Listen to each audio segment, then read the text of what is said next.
नमस्कार सम्मानीय दर्शकबृंद এই মুহূর্তে সবচেয়ে বড় খবর প্রাইমারি টেট 2023 24 ডিসেম্বর যে পরীক্ষাটি হয়েছিল পরিবেশ বিদ্যায় যে সমস্ত প্রশ্নপত্র এসেছিল তার উত্তর ইতিমধ্যেই পাবলিশড হয়ে গেছে। আপনাদেরকে জানিয়ে রাখছি 1 নম্বর নিম্নলিখিত কোনো যৌগিক পদার্থটি পরিমাপের মাধ্যমে আগ্নেয়গিরির অগ্নুৎপাতের কারণ হয় বায়ু দূষণ শনাক্ত করা যায়, তার সঠিক উত্তর হলো সালফার ডাই অক্সাইড। এটি হলো সঠিক উত্তর। এরপরে আপনাদেরকে জানিয়ে রাখছি 2 নম্বর প্রশ্নের যে উত্তরটি দেখুন, মাইক্রোপ্লাস্টিক সম্পর্কিত যে বক্তব্যটির সঠিক নয় সেটি চিহ্নিতকরণ। এর ডি এই অপশানটি কিন্তু সঠিক উত্তর। মাইক্রোপ্লাস্টিক হলো সহজ জৈব বিয়োজ বস্তু, এটি হলো সঠিক উত্তর। এরপর 3 নম্বর অপশানে দেখুন, র্যাচেল কারণ লিখিত স্যাটেলাইট স্প্রিং নামক বইটি নিম্নোক্ত কোনো পরিবেশগত সমস্যাটি বর্ণিত হয়েছে, তার সঠিক উত্তর হলো বি কীটনাশকের ক্ষতিকর প্রভাব, এটি হলো সঠিক উত্তর। 3 নম্বর পরে এবার 4 নম্বর অপশান দেখুন, নিম্নলিখিত কোন বছরে 21তম কপ জলবায়ু পরিবর্তনের সম্মেলন প্যারিস ফ্রান্স অনুষ্ঠিত হয়েছিল, এটি কিন্তু সঠিক উত্তর এ 2015 সালে। এর পরে রয়েছে 5 নম্বর অপশান। 5 নম্বর অপশানে কী কোশ্চেন দেখুন, নিম্নোক্ত ব্যবস্থাগুলির মধ্যে কোনটি হাইড্রোপনিক্স পদ্ধতি উদ্ভিদ বৃদ্ধির জন্য ব্যবহৃত হয়?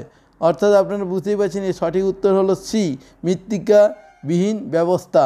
এরপরে 6 নম্বর প্রশ্ন দেখুন, সামুদ্রিক বাস্তুতন্ত্রের জন্য সবচেয়ে কম ক্ষতিকারক প্রত্যক্ষ ঝুঁকিটি চিহ্নিতকরণ। এর সঠিক উত্তর হলো এ বায়ুর গুণমান সূচক এর পরিবর্তন, এটি হলো সঠিক উত্তর। 7 নম্বর প্রশ্নটি দেখুন, নিম্নলিখিত টক্সিনগুলির মধ্যে কোনটি মানুষের শরীরে রেড টাইড এর মধ্যস্থতায় প্যারালাইটিক সেলফিশ বিষক্রিয়া সৃষ্টি করে? এ সাক্সিটক্সিন। এরপরে 8 নম্বর প্রশ্নটি দেখুন, 2021-22 আর্থিক বছরে ভারতে জনপ্রতি ব্যবহৃত বিদ্যুতের পরিমাণ কত ছিল? D 1255 kilowatt. এরপরে 9 নম্বর প্রশ্নটি দেখুন, মানবজাতি কার্যকলাপের ফলে সৃষ্ট জৈব প্রজাতি বৈচিত্র্য হ্রাসপ্রাপ্তির অবৈতিক ঘটনা যা ষষ্ঠ গণজৈব বিলুপ্ত বলে পরিচিত, তা যে ঘটনাটি প্রত্যক্ষ প্রভাবের ফলে ঘটে না সে চিহ্নিতকরণ। সি প্রজাতির জন্মহার কমে যায়। এছাড়াও রয়েছে 10 নম্বর প্রশ্ন, 10 নম্বর নিম্নলিখিত প্রাণীগুলির মধ্যে কোনটি বেন্থিক অমেরুদণ্ডী প্রাণী? B sea anemone. এর পরে দেখুন 11 নম্বর প্রশ্নটি, কয়লা থেকে 1 ইউনিট বিদ্যুৎ উৎপাদন করতে কত পরিমাণ কার্বন ডাই অক্সাইড গ্যাস বায়ুমণ্ডলে নিঃসৃত হয়? বি 2 থেকে 3 পাউন্ড। এর পরে যে কোশ্চেনটি রয়েছে 12 নম্বর দেখুন, কার্বন মনোক্সাইড সিএ হলো, আপনারা জানেন যে কার্বন মনোক্সাইড হলো, এটি সঠিক উত্তর শুধুমাত্র সি 3, এটাই কিন্তু সঠিক উত্তর। এরপরে 13 নম্বর প্রশ্নটি দেখুন, নিম্নলিখিত রাসায়নিকগুলির মধ্যে কোন রাসায়নিকটিকে সবুজ দ্রাবক হিসাবে বিবেচনা করা যেতে পারে? এটি সঠিক উত্তর হলো বেনজিন। এরপরেই দেখুন 14 নম্বর প্রশ্নটি, নিরক্ষীয় প্রশান্ত মহাসাগরে সংঘটিত এনসো ঘটনার পৃষ্ঠীয় জলের তাপমাত্রা নিম্ন কোন পর্যায়কে এলো নিম্ন পর্যায় বলা হয়? সি উষ্ণ পর্যায়। এরপরে রয়েছে 15 নম্বর প্রশ্ন, নিম্নলিখিত ব্যবস্থাপনাগুলি কোনটি বজ্রজল থেকে বজ্র পদার্থ অপসারণ করে? এ ট্রিকলিং ফিল্টার। এরপরেই রয়েছে 16 নম্বর প্রশ্ন, নিম্নলিখিত রাসায়নিক যৌগগুলির মধ্যে কোনটি মেরু অঞ্চলে ওজোন হোল সৃষ্টির জন্য দায়ী? ডি কোরিল নাইট্রেট। এরপরেই 17 নম্বর প্রশ্নটি দেখুন, একজন পরিবেশবিদ্যা শিক্ষক শিক্ষিকা হিসেবে আপনি নীল ও খনিজ এর সঙ্গে শিক্ষার্থীদের পরিচয় ঘটানোর ইচ্ছা পোষণ করেন। এখন একজন অনুসূচিত শিক্ষার্থী আপনাকে প্রশ্ন করল যে অধিকাংশ খনিজ ও শিলাতে কোন মৌলটি পাওয়া যায়, শিক্ষক শিক্ষিকার সম্ভাব্য উত্তরটি কী হবে? ডি সিলিকন, এটি হলো সঠিক উত্তর। এরপরে রয়েছে 18 নম্বরে দেখুন, শিলার অবক্ষয়ে সৃষ্ট আলগা উপাদানগুলির যে প্রণালীতে একত্রিত হয় সেটি প্রণালীকে কি বলা হয়? এ সিলিকেশন, এটাই হচ্ছে সঠিক উত্তর। এরপরে দেখুন 19 নম্বরে রয়েছে নিম্নলিখিত মাছগুলি কোন মাছটি অ্যানাড্রোমাস বলে, অর্থাৎ ইলিশ মাছকে বলা হয়। এছাড়াও রয়েছে 20 নম্বরে দেখুন নিম্নলিখিত প্রাণীগুলির মধ্যে কোন প্রাণীটি ডেকটিটাস ফিটার, অর্থাৎ বুঝতে পারছেন এটি কিন্তু শামুককে কিন্তু বলা হয় ডি। এরপরে 21 নম্বরের প্রশ্নটি রয়েছে দেখুন সৃষ্টিগতভাবে সমষ্টিকৃত কোন শিক্ষার্থীদের অনলাইনে ক্লাস নেওয়ার সময় একজন পরিবেশবিদ্যা শিক্ষক কোন কোন যথাযথ পদ্ধতি ব্যবহার করবেন। এটির সঠিক উত্তর আপনাদেরকে জানিয়ে রাখছি। এই সঠিক উত্তর হলো A 1, 2 এবং 3। এরপর 22 নম্বর দেখুন শৈবাল ব্রুম এর সঙ্গে সম্পর্কিত নয় যে ঘটনাটি সেটি চিহ্নিতকরণ। এর সঠিক উত্তর হলো সি মহাসমুদ্র স্রোতের পরিবর্তন, এটি হলো সঠিক উত্তর। এরপর 23 নম্বর প্রশ্নটি দেখুন নিচের বিবৃতিগুলির মধ্যে কোনটি সঠিক। বি প্রাণীদের পরিযান প্রজন্মগত প্রয়োজন মেটানোর জন্য একত্রিত হওয়ার সঙ্গে সম্পর্কিত, এটি হলো সঠিক উত্তর।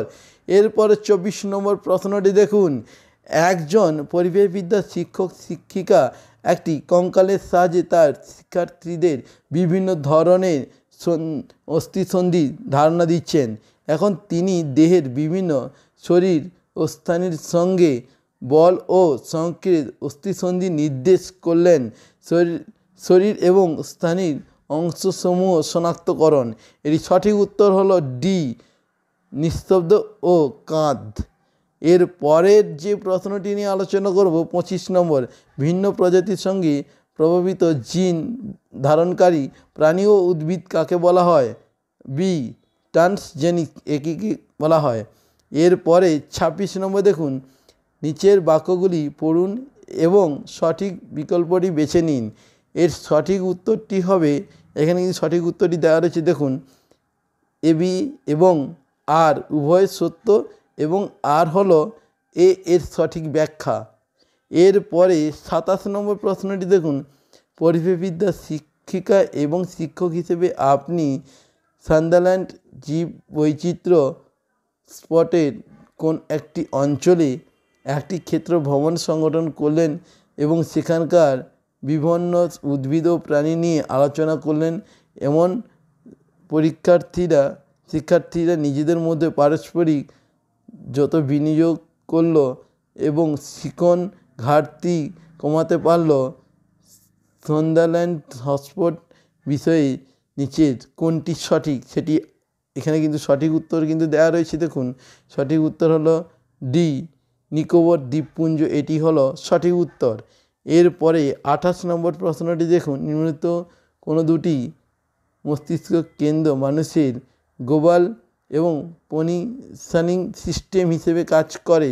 এর সঠিক উত্তর এটি হলো সঠিক উত্তর। এরপরে 29 নম্বর প্রশ্নটি দেখুন একজন পরিবেশবিদ্যা শিক্ষিকা এবং শিক্ষক রূপে আপনি বিভিন্ন প্রাণী প্রজাতির বিভিন্নতার কারণ নিয়ে একটি বিতর্ক আয়োজন করলেন। শিক্ষিকারা তাদের মতামত ব্যক্ত করলো।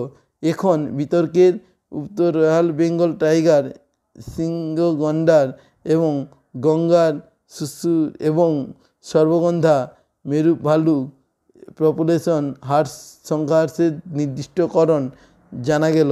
নিচের কোন অনুক্রমিক বিকল্পটি সর্বাধিক প্রযোজ্য, অর্থাৎ সঠিক উত্তর হলো ডি বাসস্থান ধ্বংস, চোরা শিকার, দূষণ ও অতিবাহিত জলবায়ুর পরিবর্তন এবং বিশ্ব উষ্ণায়ন, এটি হলো সঠিক উত্তর।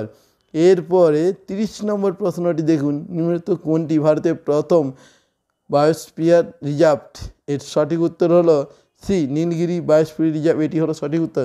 তো বন্ধুরা আজকে আপনাদের সামনে অলরেডি 30টি প্রশ্নের সঠিক কোন উত্তরটি সঠিক হবে সেইগুলো নিয়ে আলোচনা করলাম।